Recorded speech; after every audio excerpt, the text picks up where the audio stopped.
सबसे पहले आपके आए थे बहुविकल्पीय प्रश्न, मतलब पूरा मैं आपको कवर कराऊंगी, पूरा फुल सॉल्यूशन आपको मिलेगा। एक बार आप देख लीजिए। यहाँ पर पहले देखिए जो आपके बहुविकल्पीय प्रश्न आए थे वो आपको बताए जाएंगे। इसके बाद जो भी आपके आंसर क्वेश्चन जो आए थे उन सबका जो आपको आंसर है क्वेश्चंस के वो सब आपको मिलेगा, ठीक है।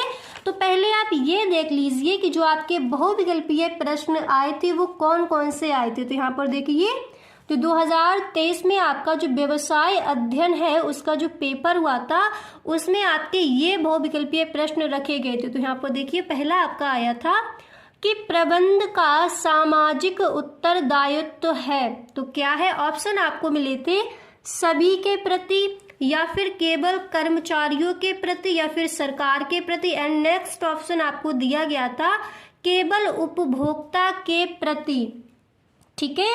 तो इसमें जो आपका राइट आंसर है, जो आपका राइट ऑप्शन है वो आपका हो जाएगा सभी के प्रति, ठीक है। ऑप्शन आपको और भी मिले थे केवल कर्मचारियों के प्रति, सरकार के प्रति, या फिर केवल उपभोक्ता के प्रति। तो राइट ऑप्शन आपका हो जाएगा सभी के प्रति, ठीक है। प्रबंध का सामाजिक उत्तरदायित्व सभी के प्रति। अब यहाँ पर देख लीजिए, अगला देख लीजिए जो नेक्स्ट है। नेक्स्ट आपका था कि वैज्ञानिक प्रबंध के जन्मदाता थे, ये आपका आया था, ठीक है। तो ऑप्शन पढ़ लीजिए एक बार।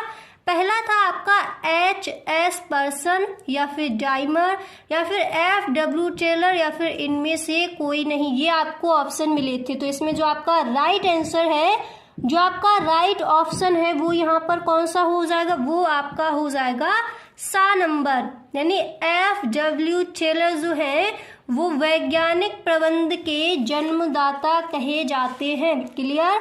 आगे चलिए। नेक्स्ट आपका ये वाला जो क्वेश्चन है ये आपका आया था कि जॉर्ज आर टेरी के अनुसार नियोजन के प्रकार हैं, तो कितने हैं? 8 हैं, 6 हैं, 4 है, या फिर 2 है।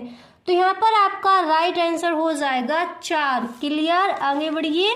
अगला आपका यहाँ पर आया था, आप देख सकते हो। नेक्स्ट आपका पूछा गया था, जो नेक्स्ट है वो ये आया था कि गलत संगठन संरचना व्यवसायिक निष्पादन को रोकती है तथा यहाँ तक कि उसे नष्ट कर देती है, यह कथन है। ये आपका पूछा गया था। ऑप्शन आपको मिले थे कि चक्कर, या फिर जॉर्ज आर टेरी, या फिर एलन, या फिर आपका बीच। तो यहाँ पर देखिए जो आपका सही ऑप्शन था वो आपको लिख कर आना था। आगे बढ़िए। अगला जो आपका है वो यहाँ पर ये दिया गया था। तो नेक्स्ट क्वेश्चन है वो ये पूछा गया था। क्वेश्चन को एक बार पढ़ लीजिए। एक बड़े संगठन में नियुक्तिकरण उत्तरदायी होती है उच्च प्रबंध, या फिर मध्य प्रबंध में, या फिर निम्न प्रबंध, या फिर इनमें से सभी। तो सही ऑप्शन मुझे ऐसा लगता है यहाँ पर आपका हो जाएगा इनमें से सभी।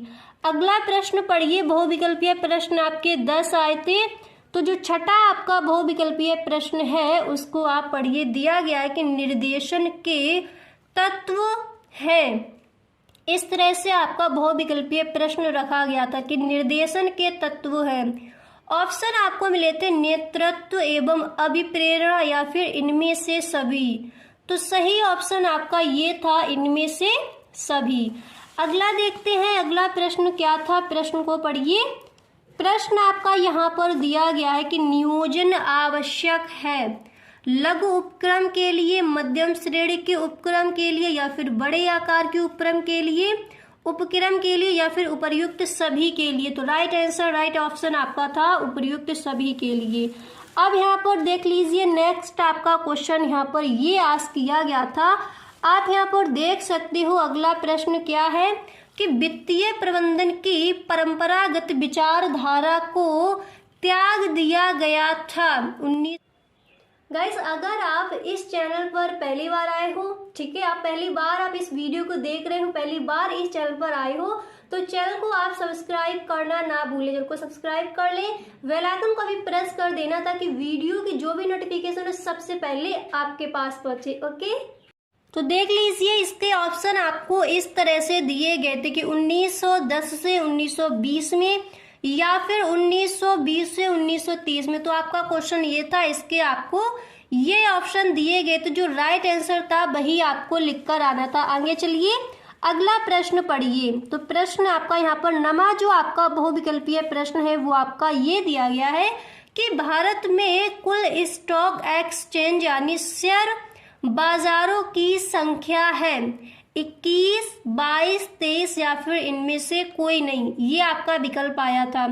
एंड 10वां आपका यहाँ पर दिया गया था, आप देख सकती हो कि AH मैस्लो निवासी थे। तो ये कहाँ के थे आपको पता है, ये थे अमेरिका, संयुक्त राज्य अमेरिका के। ठीक है, ऑप्शन आपको दिए गए थे फ्रांस के, जापान के या फिर इनमें से कोई नहीं। तो ये आपका जो ऑप्शन है वो राइट है यहाँ पर। क्लियर इतना।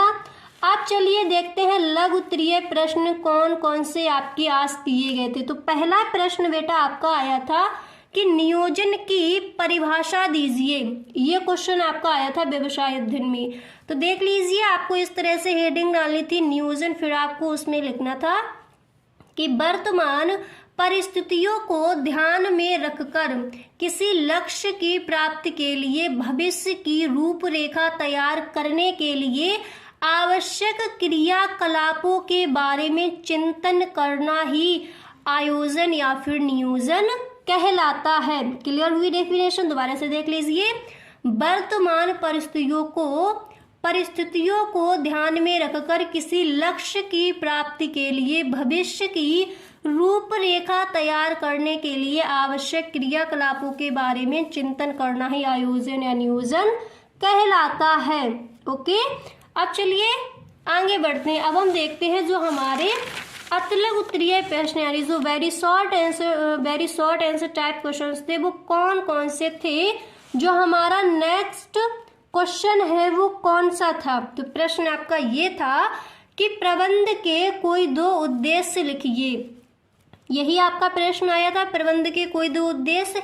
तो देख लीजिए, यहाँ पर आपको इस तरह से हेडिंग डालनी थी प्रबंध के उद्देश्य, फिर आपको एक लाइन लिख देनी थी कि प्रबंध के 2 उद्देश्य इस प्रकार हैं, जैसे जीवित रहना यानी लाभ एवं विकास। नेक्स्ट है सामाजिक उद्देश्य। इससे तात्पर्य प्रबंध के क्रियाओं के दौरान सामाजिक हितों को ध्यान में रखने से है, क्योंकि व्यवसाय एक समाज का अंग होता है और वह, यहाँ पर देख लीजिए, और वह समाज के संसाधनों का उपयोग करता है। अतः व्यवसाय का भी दायित्व बनता है कि वह समाज के प्रति अपनी जिम्मेदारी को निभाए। क्लियर हुआ? ये जो आपका क्वेश्चन है इसका आंसर आपको आगे बढ़िए। अगला क्वेश्चन आपका ये पूछा गया था कि प्रबंध की परिभाषा लिखिए। तो इस तरह से पहले आपको हेडिंग डाली थी प्रबंध की परिभाषा, यहाँ पर मैंने दी है F.W. टेलर के अनुसार, यानी जो F.W. टेलर है उन्होंने प्रबंध की परिभाषा को किस तरह से समझाया है वो आप समझिए। तो जब आप इस तरह से डेफिनेशन को लिखते हो तो इस तरह से पहले आपको कॉमा, उसके बाद इन्वर्टेड कॉमा आपको बिगिन करना होता है, फिर आप लिखोगे कि प्रबंध यह ज्ञान करने की कला है कि आप क्या करना चाहते हैं, तत्पश्चात यहाँ देखना कि सर्वश्रेष्ठ एवं मितव्ययिता पूर्ण ढंग से कैसे किया जाता है। तो जो आपके F.W. टेलर जी हैं उन्होंने प्रबंध की परिभाषा को इस तरह से बताया है। एंड यहाँ पर देख लीजिए एक और परिभाषा मैंने दी है, वो है हेनरी फ्योल के अनुसार। तो अब आप समझिए इन्होंने प्रबंध की परिभाषा को किस तरह से यहाँ पर दर्शाया है, इन्होंने प्रबंध की परिभाषा किस तरह से बताई है। तो इन्होंने कहा है कि प्रबंध का आशय पूर्व अनुमान लगाना या योजना बनाना या फिर आदेश देना, समन्वय करना तथा नियंत्रण करना है। तो इन्होंने प्रबंध की डेफिनेशन को इस तरह से बताया है। अगला प्रश्न पढ़िए। नेक्स्ट प्रश्न आपका ये आया था, प्रश्न को यहाँ पर आप देख सकते हो कि संगठन की कोई 2 विशेषताएं लिखिए। ठीक है, संगठन की कोई 2 विशेषताएं आपको यहाँ पर बतानी थी। तो देख लीजिए यहाँ पर आपकी दी गई है। पहले आपको इस तरह से लिखना था, पहले आपको हेडिंग डाली थी संगठन की विशेषताएं, फिर आपको इसमें लिखना था एक प्रमुख संगठनात्मक मनोवैज्ञानिक एडगर सीन ने संगठन की संरचना के 4 तत्वों की पहचान की, सामान्य उद्देश्य, समन्वित प्रयास, श्रम का विभाजन और प्राधिकरण का पराक्रम। 4 तत्वों में से प्रत्येक एक प्रभावी संरचना के एक आवश्यक घटक का प्रतिनिधित्व करता है। इस तरह से पहले आपको 4 उद्देश्य लिखने थे। फिर देख लीजिए इनकी विशेषताएं, 2 मैंने यहाँ पर लिख दी है, 2 ही ऊपर पूछी गई हैं। संगठन की कोई 2 विशेषताएं देखिए, 2 या 2 से अधिक व्यक्ति का होना आवश्यक होता है, ठीक है, और निश्चित उद्देश्य का होना। तो ये हो जाएंगी आपकी 2 विशेषताएं संगठन की। क्लियर। अगला क्वेश्चन ये था, क्वेश्चन को पढ़िए। प्रश्न आपका ये था कि नियुक्तिकरण का अर्थ लिखिए। आपको बताना था कि नियुक्तिकरण का अर्थ क्या होता है। तो देख लीजिए यहाँ पर आपका जो आंसर है वो मैंने लिख दिया है। यहाँ पर आंसर को पढ़िए। देखिए आपका आंसर यहाँ पर क्या दिया गया था। तो आंसर था कि किसी संगठन में मानवीय संसाधनों की नियुक्ति और विकास के प्रबंधकीय कार्य से है, जो संगठन में अनेक प्रबंधकीय और गैर प्रबंधकीय क्रियाएं करते हैं, ठीक है। इसके बाद देख लीजिए आपको यहाँ पर लिखना था इसके अंतर्गत मानव शक्ति की आवश्यकताओं का निर्धारण तथा संगठन के विभिन्न पदों पर लोगों की भर्ती, प्रशिक्षण और विकास सम्मिलित है। तो क्लियर हुआ आपको कि नियुक्तिकरण का अर्थ क्या होता है, ठीक है। आगे चलते हैं, अगला प्रश्न पढ़ते हैं। क्या पूछा गया था? प्रश्न आपका ये आया था कि अभिप्रेरण की क्या अवधारणा है। अभिप्रेरण की क्या अवधारणा, अभिप्रेरण यानी मोटिवेशन, ठीक है। तो देख लीजिए अभिप्रेरणा देना, ओके, मतलब किसी को प्रेरणा देना, मोटिवेट करना, वही होता है ना। तो यहाँ पर देख लीजिए कि अभिप्रेरण का अर्थ किसी व्यक्ति के लक्ष्योन्मुख व्यवहार को सक्रिय या ऊर्जान्वित करना है, ठीक है। इसके बाद देख लीजिए इसके आंसर को आपको इस तरह से बताना था कि प्रेरणा प्राणी की वह अवस्था है जिसमें उसकी शारीरिक शक्ति वातावरण में उपस्थित विभिन्न चीजों में से किसी विशेष चीज को प्राप्त करने की ओर चयनात्मक ढंग से अग्रसरित होती है, ठीक है। अब इसके बाद देखिए यहाँ पर अगला प्रश्न देखिए। अगला प्रश्न आपको दिख रहा है, प्रश्न को आप पढ़ सकते हो। क्वेश्चन आपका दिया गया था कि वित्तीय प्रबंधन की परिभाषा दीजिए। तो यहाँ पर मैंने J.L. मैसी के अनुसार वित्तीय प्रबंधन की परिभाषा को दिया है। तो देखिए कि J.L. मैसी ने वित्तीय प्रबंधन की परिभाषा को किस तरह बताया है, इन्होंने इसकी डेफिनेशन क्या दी है। तो परिभाषा को एक बार पढ़ लीजिए। इन्होंने कहा है कि वित्तीय प्रबंध एक व्यवसाय की वह संरचनात्मक प्रक्रिया है, संचालनात्मक प्रक्रिया है जो कुशल प्रचालनों के लिए आवश्यक वित्त को प्राप्त करने तथा उसका प्रभावशाली ढंग से उपयोग करने हेतु उत्तरदायी होता है, ठीक है, प्रभावशाली ढंग से। यहाँ पर थोड़ा मिस्टेक है, सॉरी, ये हो जाएगा आपका प्रभावशाली ढंग से उपयोग करने हेतु उत्तरदायी होता है। तो जो हमारे J.L. मैसी हैं, इन्होंने वित्तीय प्रबंध की डेफिनेशन को इस तरह से बताया है। क्लियर हुआ आपको? आगे बढ़िए, अगले प्रश्न को देखिए। अगला प्रश्न आपका क्या कहता है। तो क्वेश्चन आपका दिया गया था कि व्यावसायिक वित्त के 2 महत्व लिखिए। आपको महत्व लिखने थे व्यावसायिक वित्त के। तो यहाँ पर देख लीजिए, सबसे पहले जब इस तरह के आपके क्वेश्चन आज किए जाते हैं तो फर्स्ट हेडिंग आप इस तरह से डालेंगे कि व्यावसायिक वित्त के महत्व। फिर आपको फर्स्ट हेडिंग डाली थी व्यावसायिक वित्त, इसमें आपको लिखना था कि वितरकों द्वारा विनिर्माताओं और व्यापारियों को कच्चा माल, मशीन के पुर्जे आदि उधार विक्रय में दी जाने वाली सुविधाएं ही व्यापारिक साख होती है। यह आपूर्तिकर्ता द्वारा धन प्रदान करने के लिए समान ही है, ठीक है। इसके बाद देखिए आपको यहाँ पर नेक्स्ट हेडिंग डाली थी बैंक साख, और फिर इसमें आपको लिखना था कि व्यापारिक बैंक भी अल्पकालीन ऋण व्यापारिक वर्गों को प्रदान करती है बैंक शाख निम्न प्रकार के होते हैं। तो व्यावसायिक वित्त का जो आंसर है, जो महत्व यहाँ पर पूछा गया था, वो आपको इस तरह से लिखना था। इतना आपको क्लियर हुआ? एक बार देख लीजिए, यहाँ पर एक बार देख लीजिए कि प्रबंध की परिभाषा मैंने आपको क्या बताई थी। फिर आपको आगे चलते हैं कि कौन कौन से क्वेश्चन आपके दिए गए हैं, कौन कौन से क्वेश्चंस का क्या आंसर हो जाएगा। ओके, एक बार आप देख लीजिए, उसके बाद आगे बढ़ते हैं। ठीक है, सारे क्वेश्चंस के आंसर आप देख सकते हो। अगर स्क्रीनशॉट आपको लेना है तो स्क्रीनशॉट भी यहाँ पर आप ले सकते हो। क्लियर हुआ इतना? चलिए आगे बढ़ते हैं, फिर आपको बताएंगे कि कौन कौन से क्वेश्चन आपके आज किए गए थे यहाँ पर। तो देख लीजिए, जो आपका नेक्स्ट प्रश्न है वो प्रश्न आपका आया था, 19वां प्रश्न आपका था कि कार्यशील पूंजी का क्या अर्थ है, लिखिए। ये क्वेश्चन आपका आया था। तो आंसर देखिए, इस तरह से आपको लिखना था कि कार्यशील पूंजी, फिर इसमें आपको लिखना था कि फर्म के पास उपलब्ध वह राशि है, यानी कार्यशील पूंजी फर्म के पास उपलब्ध वह राशि होती है जिसका इस्तेमाल वर्तमान दायित्व, यानी जो 1 वर्ष से कम समय से बकाया, ठीक है, जिसका इस्तेमाल वर्तमान दायित्व को पूरा करने एवं परिसंपत्तियों के अर्जन हेतु किया जाता है। इसके बाद आपको लिखना था कि कार्यशील पूंजी से तात्पर्य आपकी कंपनी की वर्तमान संपत्ति और वर्तमान देनदारियों के बीच अंतर से है। क्लियर हो गया कि कार्यशील पूंजी का अर्थ क्या है? ठीक है, अब आगे देखिए, अगले प्रश्न को पढ़िए। अगला प्रश्न आपका क्या था? तो प्रश्न आपका था कि मुद्रा बाजार का क्या अर्थ है। आई होप इस प्रश्न का आंसर आपको अच्छे से याद होगा कि आखिर मुद्रा बाजार क्या है। इकोनॉमिक्स में मैंने आपको एकदम से रटवा दिया था।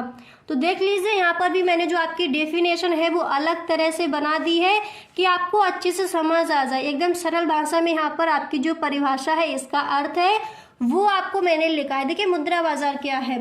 मुद्रा बाजार एक ऐसा सेंटर है जहां अल्पकालीन स्वभाव की मौद्रिक संपत्तियों या प्रतिभूतियों, सामान्यतः 1 वर्ष से कम अवधि की, ठीक है, संपत्तियों या प्रतिभूतियों का व्यवहार होता है, जबकि वित्त बाजार मध्यम और दीर्घकालीन फंड का बाजार है जहां लंबी अवधि के लिए बचत बिकती है। तो आपको क्लियर हुआ कि मुद्रा बाजार क्या है? एक बार दोबारा से देख लीजिए, यहीं पर आपको अच्छे से याद कर लेना है। देखिए, मुद्रा बाजार एक ऐसा सेंटर है जहां अल्पकालीन, ठीक है, अल्पकालीन स्वभाव की मौद्रिक संपत्तियों या प्रतिभूतियों, अल्पकालीन समय यानी सामान्यतः 1 वर्ष से कम अवधि की, ठीक है, संपत्तियों या प्रतिभूतियों का व्यवहार होता है। तो वो हमारा हो जाता है मुद्रा बाजार। क्लियर हुआ? एक बार दोबारा से दोनों क्वेश्चन के आंसर आप देख लीजिए। अगर आपको स्क्रीनशॉट लेना है तो फिर आप स्क्रीनशॉट भी यहाँ पर ले सकते हो। ठीक है, एक बार दोनों प्रश्नों के आंसर आप अच्छे से यहाँ पर देख सकते हो कि मुद्रा बाजार का अर्थ क्या है और कार्यशील पूंजी का क्या अर्थ है। क्लियर हो गया इतना? तो देखिए, आज मैंने आपको बता दिया कि अतलग उत्तरीय प्रश्न, जितने भी प्रश्न थे सारे प्रश्नों के आंसर मैंने आपको दे दिए। वीडियो मैंने बहुत ही मेहनत से बनाया है। अगर सच में पसंद आए तो एक लाइक जरूर कर दे।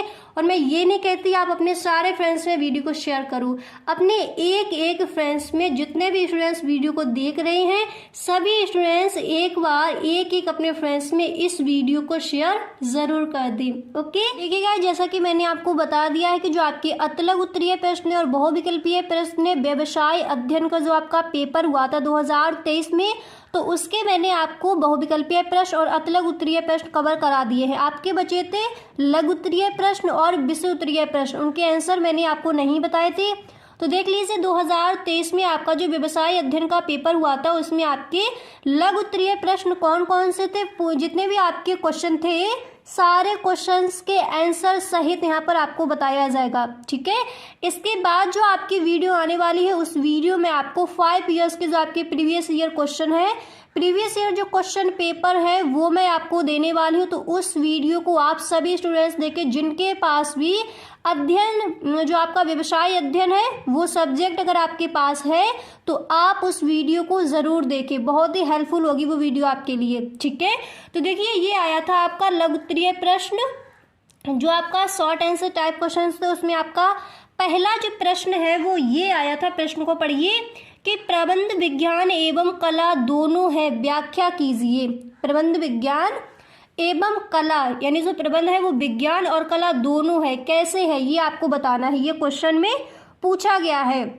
तो देख लीजिए इसका आंसर थोड़ा बड़ा है तो पूरा मैं आपको समझाऊंगी। अगर इस बार के बोर्ड एग्जाम में ये आपका विस्तृत में रखा जाए तब भी आपको, अगर आप इतना जो मैं बताने जा रही हूँ इतना अगर आप लिखते हो तो पूरा आपका हो जाएगा, फुल मार्क्स आपको मिलेंगे। ठीक है, तो थोड़ा बड़ा करके ही मैंने यहाँ पर आपको बताया है। तो आंसर देख लीजिए क्या होगा इसका। तो प्रबंधन को कला और विज्ञान के रूप में माना जाता है। प्रबंधन कला वहीं से शुरू होती है जहाँ प्रबंधन का विज्ञान प्रबंधन को पूर्ण बनाने के लिए रुक जाता है। ठीक है, किसी भी अन्य अभ्यास की तरह चाहे इंजीनियर, एकाउंटेंसी, कानून या चिकित्सा, प्रबंध एक कला है। प्रबंधन ज्ञान का कलात्मक अनुप्रयोग स्पष्ट है। इसके बाद आप लिखोगे, देख लीजिए इसके बाद आपको इसके आंसर में लिखना, यह समझा जाता है कि प्रबंधन किसी स्थिति की वास्तविकताओं के प्रकाश में चीजों को कलात्मक रूप से कर रहा है, लेकिन आधुनिक प्रबंधक अपने कार्यस्थल, इसके बाद आप लिखोगे, देख लीजिए, हाँ, कार्यस्थल पर प्रबंधन के ज्ञान, विधियों, अवधारणाओं, सिद्धांतों आदि का उपयोग करके बेहतर कर सकता है। ठीक है, प्रबंधन से संबंधित इस ज्ञान, विधियों, अवधारणाओं, सिद्धांतों को एक विज्ञान के रूप में माना जा सकता है। यह सवाल उठता है कि प्रबंधन एक कला है या फिर विज्ञान या फिर दोनों। अब आप यहाँ पर समझिए, हाँ, तो अब आप यहाँ पर समझिए कि विज्ञान है, कला है या फिर दोनों है। ठीक है, उसका आंसर यहाँ पर बताया जा रहा है। तो प्रभावी ढंग से प्रबंधन करने के लिए किसी के पास न केवल नेतृत्व करने की आवश्यक क्षमताएं होनी चाहिए बल्कि समय, अनुभव और अभ्यास के माध्यम से हासिल किए गए महत्वपूर्ण कौशल का एक सेट भी होना चाहिए। ठीक है, प्रबंधन की कला प्रबंधन की एक व्यक्तिगत रचनात्मक विशेषता है जो अक्सर शिक्षा, प्रशिक्षण, अनुभव से समृद्ध होती है। इसके बाद देख लीजिए, ये आपको ध्यान में रखना है कि प्रबंधन की कला में अराजक भावों से, ठीक है, भावों से निर्मित एक व्यवस्थित संपूर्ण की दृष्टि की अवधारणा और इस दृष्टि का संचार और उपलब्धि शामिल है। ठीक है, प्रबंध कला की कला है। अब यहाँ पर देखिए प्रबंध क्या है, कला की कला है, क्योंकि यह मानव प्रतिभा का आयोजन और उपयोग करता है। इसके बाद देख लीजिए, आप हेडिंग डालोगे, इसके बाद आपको यहाँ पर हेडिंग डाली है कि प्रबंधन में कला के तत्व। तो प्रबंधन में कला के तत्व कौन कौन से हैं? पहला है व्यवहारिक ज्ञान एंड दूसरा है व्यक्तिगत कुशलता, तीसरा है रचनात्मक, इसके बाद है अभ्यास से सिद्धि एंड नेक्स्ट यहाँ पर है लक्ष्य उन्मुखी। क्लियर। अब यहाँ पर देख लीजिए, लघु उत्तरीय प्रश्न पेपर उठाकर देखना, ये प्रश्न आपका आया था 2023 के बोर्ड एग्जाम का जो आपका पेपर है उसका यहाँ पर आपको फुल सॉल्यूशन दिया जा रहा है। ठीक है, अब देखिए नियोजन की सीमाएं लिखिए, ये आपका क्वेश्चन था, जो सेकंड क्वेश्चन था लघु उत्तरीय प्रश्न वो ये आया था कि नियोजन की सीमाएं आपको बतानी थी। तो देख लीजिए नियोजन की सीमाएं किस तरह से आपको लिखनी थी। फर्स्ट हेडिंग आपकी पड़ती नियोजन की सीमाएं। ओके, फिर इसमें आपको लिखना था कि नियोजन की प्रभावशीलता कभी कभी बाहरी कारकों के कारण सीमित होती है जो नियोजकों के नियंत्रण से परे होती है। बाहरी रणनीतियों के रणनीतियों की भविष्यवाणी करना बहुत मुश्किल है। युद्ध का अचानक टूटना, सरकारी नियंत्रण, प्राकृतिक कहर और अन्य कारक प्रबंधन के नियंत्रण से परे हैं। ठीक है, इतना लिखने के बाद इसके आगे देख लीजिए, इसका आंसर आपको किस तरह से लिखना था। इससे योजनाओं का निष्पादन बहुत कठिन हो जाता है। कभी कभी नियोजन अपेक्षित परिणाम प्राप्त करने में विफल रहता है। व्यवहार में नियोजन की विफलता के कई कारण हैं। अब इसके आगे देखिए, फिर आपको लिखना था कि विश्वसनीय तथ्यों और आंकड़ों की कमी हो सकती है जिन पर योजनाएं आधारित हो सकती हैं। ठीक है, इसके बाद नेक्स्ट है, यदि विश्वसनीय जानकारी उपलब्ध नहीं है या यदि योजनाकार विश्वसनीय जानकारी का उपयोग करने में विफल रहता है तो नियोजन अपना मूल्य खो देती है। इस तरह से आपको इस प्रश्न का आंसर लिखना था। ये हो जाएगा इस प्रश्न का आंसर। नेक्स्ट प्रश्न पढ़िए। अगला प्रश्न आपका ये आया था, प्रश्न को देखिए कि पूंजी एवं पूंजी संरचना में अंतर लिखिए। पूंजी एवं पूंजी संरचना में आपको अंतर लिखना था।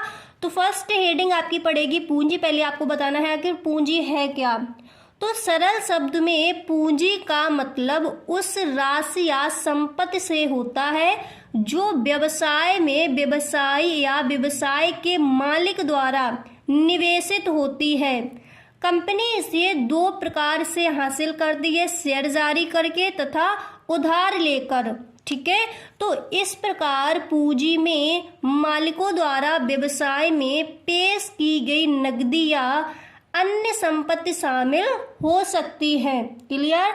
अब यहाँ पर देख लीजिए पूंजी संरचना यानी कैपिटल स्ट्रक्चर क्या है, इसको समझिए। तो देखिए, आपको हेडिंग डाली थी पूंजी संरचना यानी कैपिटल स्ट्रक्चर। फिर आपको इसमें लिखना था कि किसी उपक्रम की कुल दीर्घकालीन पूंजी में विभिन्न पूंजी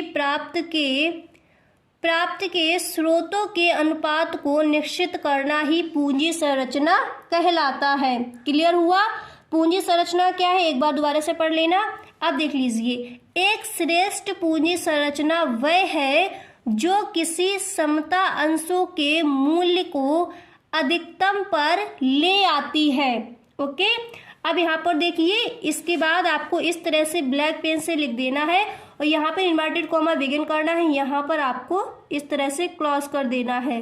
ठीक है, फिर यहाँ पर आपको लिखना है कि पूंजी संरचना से तात्पर्य किसी व्यावसायिक संस्था में विनियोजित दीर्घकालीन कोषों को दर्शाने से है। इस तरह से आपको लिखना है। पूंजी और पूंजी संरचना में जो डिफरेंस है वो आपको बताने हैं यहाँ पर। क्लियर। आगे चलिए, अगला प्रश्न आपका क्या था। नेक्स्ट प्रश्न आपका ये पूछा गया था कि चयन प्रक्रिया में साक्षात्कार के महत्व की व्याख्या कीजिए। यही क्वेश्चन आपका आया था। तो देख लीजिए आंसर इसका क्या हो जाएगा।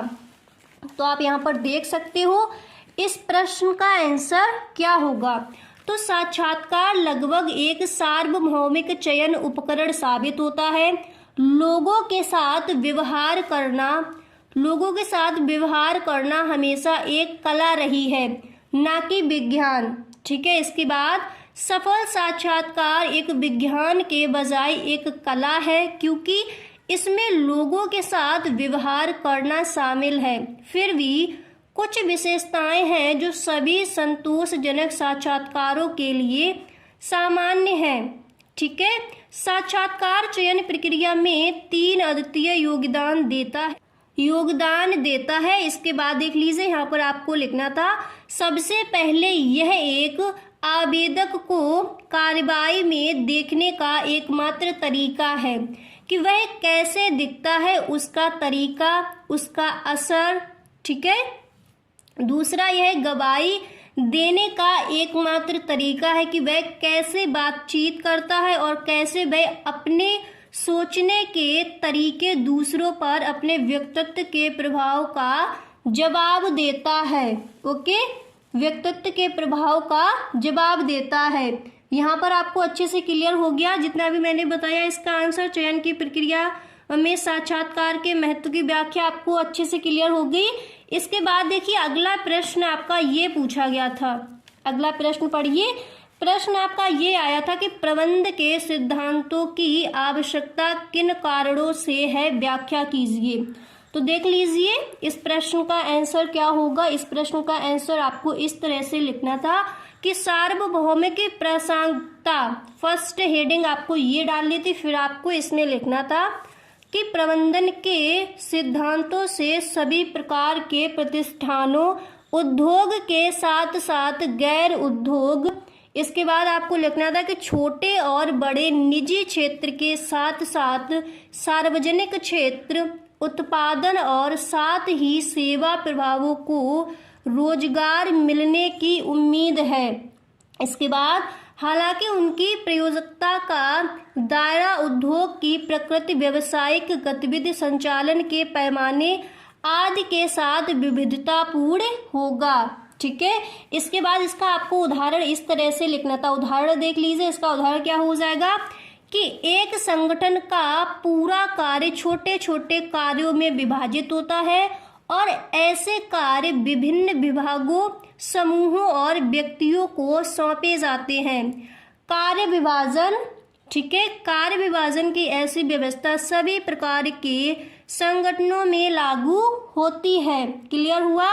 आगे देख लीजिए अगला प्रश्न क्या है। प्रश्न को आप यहाँ पर पढ़ सकते हो।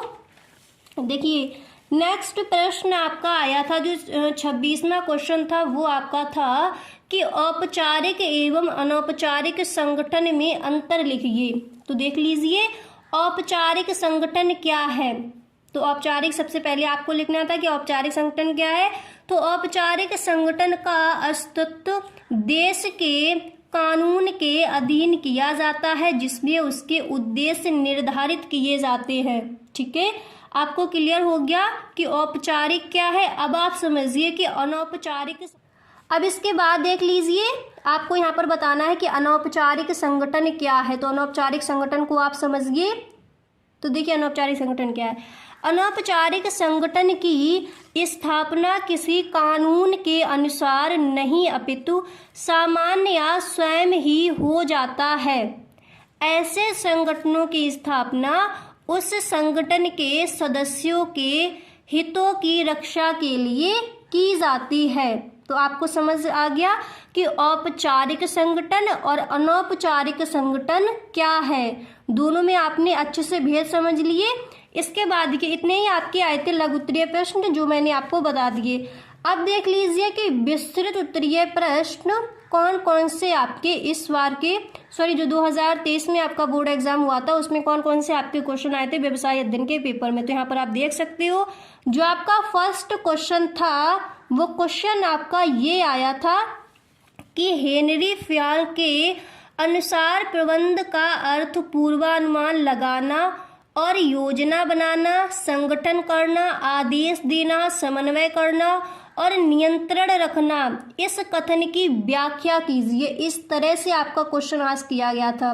इसके बाद यही देखिए पहले ये क्वेश्चन था, उसके बाद अथवा में आपसे ये क्वेश्चन पूछा गया था कि टेलर के वैज्ञानिक प्रबंध के सिद्धांतों की व्याख्या कीजिए। आपको या फिर इसका आंसर देना था या फिर आप इसका आंसर देते। अथवा में ये आपका क्वेश्चन रखा गया था। इसी तरह से आपके 2-3 क्वेश्चन और आए थे विस्तृत उत्तरीय प्रश्न में। तो मैंने आज आपको बता दिया कि विस्तृत उत्तरीय प्रश्न और जो आपके लघु उत्तरीय प्रश्न थे वो आपके कौन कौन से पूछे गए थे। तो अगर आपको ये वीडियो पसंद आया है तो इस वीडियो को अपने सभी दोस्तों में एक बार आप शेयर ज़रूर कर दें। जैसा आप बोलते हो, जैसे आपकी डिमांड है उसी डिमांड पर मैं वीडियो बनाती हूँ। आपने बोला था कि आपको जो आपका व्यवसाय अध्ययन है उसका आपको फुल सॉल्यूशन चाहिए 2023 के पेपर का, तो मैंने आपको दिया। एंड जो सलोनी यादव है, तो वो आप बोल रही हो कि आपको जो आपका ये विषय है व्यवसाय अध्ययन, इसके जो इम्पोर्टेंट टॉपिक हैं वो आपको चाहिए, तो वो मैं आपको नेक्स्ट वीडियो में कवर करा दूंगी। और यदि आप गए चैनल पर पहली बार आए हो तो चैनल को सब्सक्राइब कर लेना, बेल आइकन का भी प्रेस कर देना, ताकि वीडियो की जो भी नोटिफिकेशन हो वो सबसे पहले आपके पास पहुंचे। Okay, thank you so much.